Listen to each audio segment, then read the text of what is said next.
Something odd often happens before a new relationship enters your life.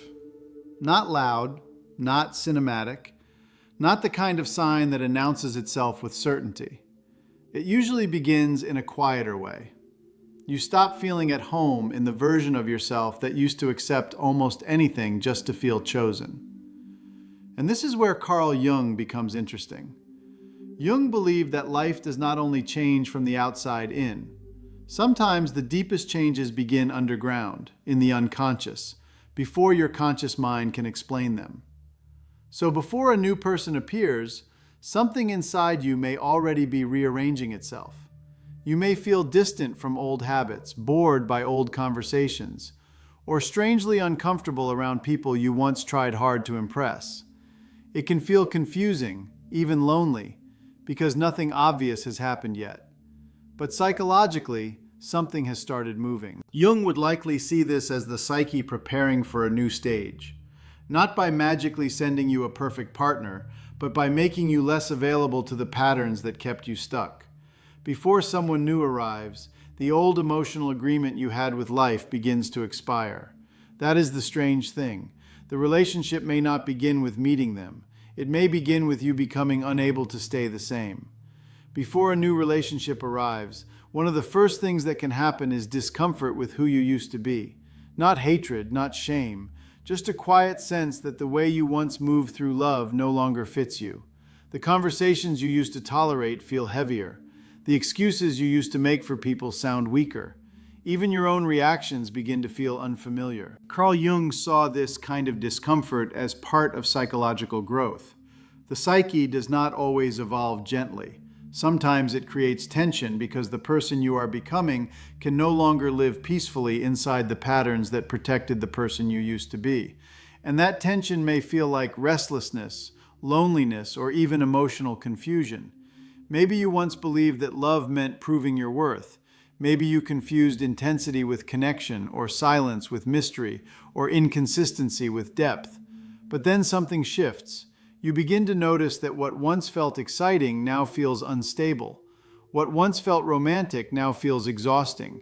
This is not because you have become cold. It may be because your unconscious is refusing to let you repeat the same lesson in a different face. Jung believed the unconscious often communicates through discomfort before it communicates through clarity.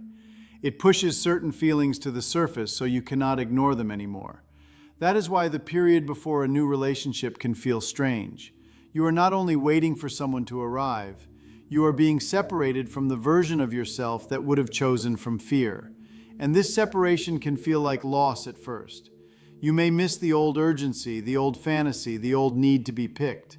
But underneath that loss, something healthier is forming. You are learning to recognize peace without calling it boring. You are learning to recognize respect without needing chaos to make it feel meaningful. So when your old self starts feeling uncomfortable, it may not mean you are falling apart. It may mean your inner life is making room. The strange emptiness before love arrives is sometimes the space left behind when outdated patterns finally lose their power over you. Before a new relationship enters your life, your unconscious may begin showing you the patterns you used to overlook. It can happen in small moments. You overthink a delayed reply. You feel drawn to someone emotionally unavailable. You notice yourself trying to earn warmth instead of receiving it naturally. And suddenly, what used to feel normal starts looking like a cycle. Carl Jung believed the unconscious does not stay silent forever. What remains unresolved eventually finds a way to appear, not to punish you, but to be recognized. So before a healthier connection can arrive, the psyche may bring old emotional habits into awareness. It shows you where you abandon yourself, where you exaggerate someone's potential, where you confuse anxiety with attraction. This can be uncomfortable because the pattern is not always about the other person. Sometimes it reveals the role you learned to play, the rescuer, the fixer, the one who waits, the one who stays quiet to avoid being too much. And once you see that role clearly, it becomes harder to keep performing it. That is why this stage can feel strangely repetitive. Similar people may appear, similar emotions may rise, similar tests may return. But the purpose is not to trap you in the past. It is to give you one more chance to respond differently. Jung would say awareness is the beginning of transformation, because what remains unconscious often controls us from beneath the surface. Before love arrives, life may ask you to notice what kind of love you have been practicing on yourself. Because a new relationship does not only reveal who is standing in front of you, it reveals who you become when your heart wants to be chosen. At some point before a new relationship arrives, you may start noticing parts of yourself you tried to keep hidden. Not because they are evil, but because they were inconvenient. The jealousy you pretended was only intuition. The fear of abandonment you called high standards. The need for control you disguised as self-protection. These pieces do not disappear just because we ignore them. Carl Jung called this the shadow, the rejected parts of the personality that we push out of sight because they do not match the image we want to have of ourselves. And in relationships, the shadow becomes especially powerful. Love brings us close enough to another person that our hidden fears, defenses, and unmet needs have nowhere left to hide. Before a new relationship comes in, the unconscious may start bringing your shadow forward. You may realize that some of your past pain was real, but some of your reactions were also shaped by fear. You may see how quickly you assume rejection, how deeply you crave reassurance, or how easily you become attached to potential instead of reality. This is not a reason to judge yourself. It is an invitation to become more honest. Jung believed that becoming whole does not mean becoming perfect. It means becoming conscious. So when your shadow appears, it is not ruining your chances at love. It may actually be preparing you for something more mature. Because the parts of you that remain unseen often end up choosing, reacting, and protecting you without your permission. And this is why shadow work can feel strange before love arrives. You are not just learning what you want in another person. You are learning what still operates inside you when desire, fear, hope, and vulnerability all meet in the same place. You begin to understand that love does not only ask, "Who do I want?" It also asks, "Who am I when I want someone?" When you can face that honestly, you stop needing another person to rescue you from the parts of yourself you have not accepted.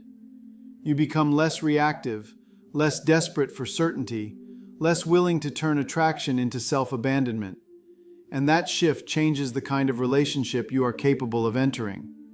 So if old wounds, uncomfortable emotions, or hidden fears start rising before someone new appears, it may not mean you are going backward. It may mean the unconscious is clearing the room. The shadow is stepping into the light so it does not have to run the next relationship from the dark. Before a new relationship arrives, life can begin to feel strangely symbolic. You hear a phrase that matches exactly what you have been feeling. You meet people who reflect old lessons back to you. A song, a conversation, or a random moment seems to carry more meaning than it should.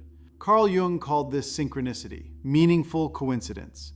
Not just a random event, and not something you have to force into a fantasy. It is more subtle than that. It is when the inner world and the outer world seem to touch for a moment, as if your unconscious is trying to get your attention. This matters because before love changes on the outside, attention often changes on the inside. You start noticing patterns you would have ignored before. You become more sensitive to what feels aligned and what feels forced. The world has not necessarily become more magical. You have become more awake to meaning. But synchronicity should not make you chase signs while ignoring reality. Jung was not inviting people to abandon discernment.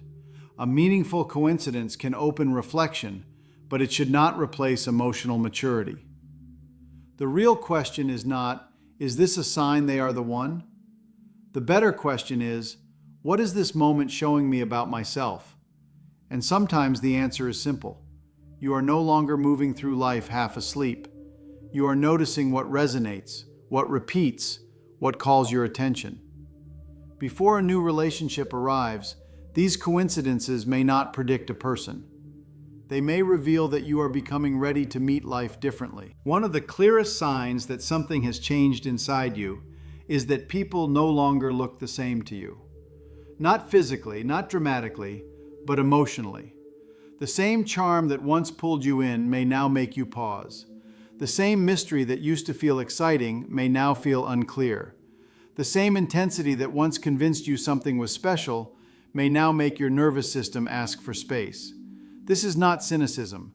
It is discernment beginning to mature. Carl Jung believed that much of what we see in others is shaped by projection. We do not only meet people as they are, we also meet what our unconscious places onto them.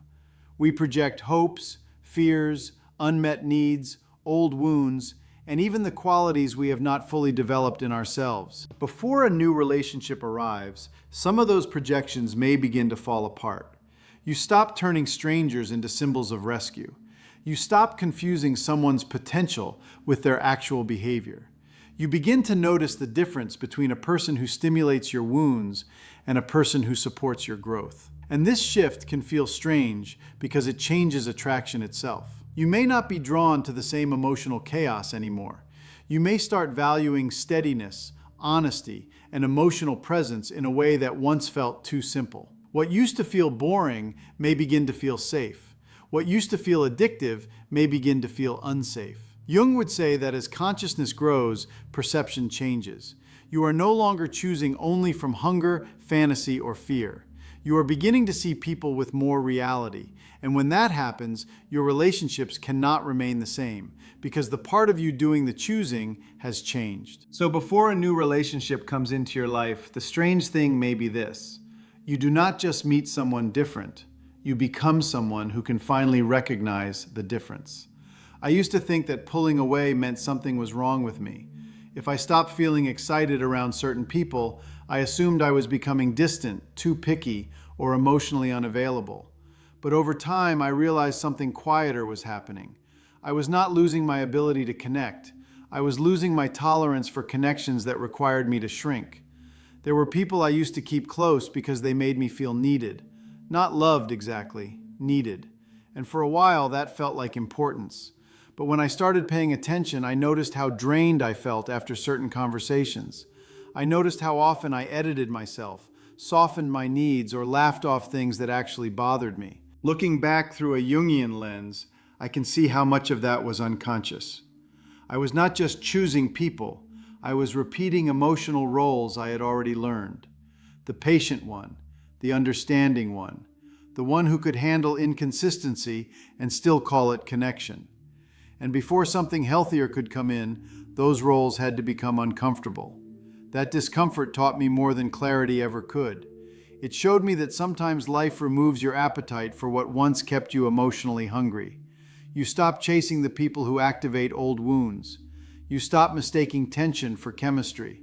You start noticing peace, even when it feels unfamiliar. And that was the strange part. Before anything new arrived, I had to become honest about what I was no longer willing to call love. Not because I had become guarded, but because something in me had finally started protecting the future I kept saying I wanted. I used to think a new relationship would begin when I met the right person. But I started to understand that sometimes it begins earlier, in a place no one else can see.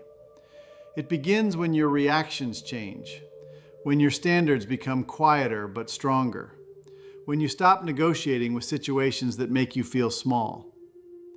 The more I paid attention, the more I realized I was not waiting for love as much as I was being prepared for a different kind of love.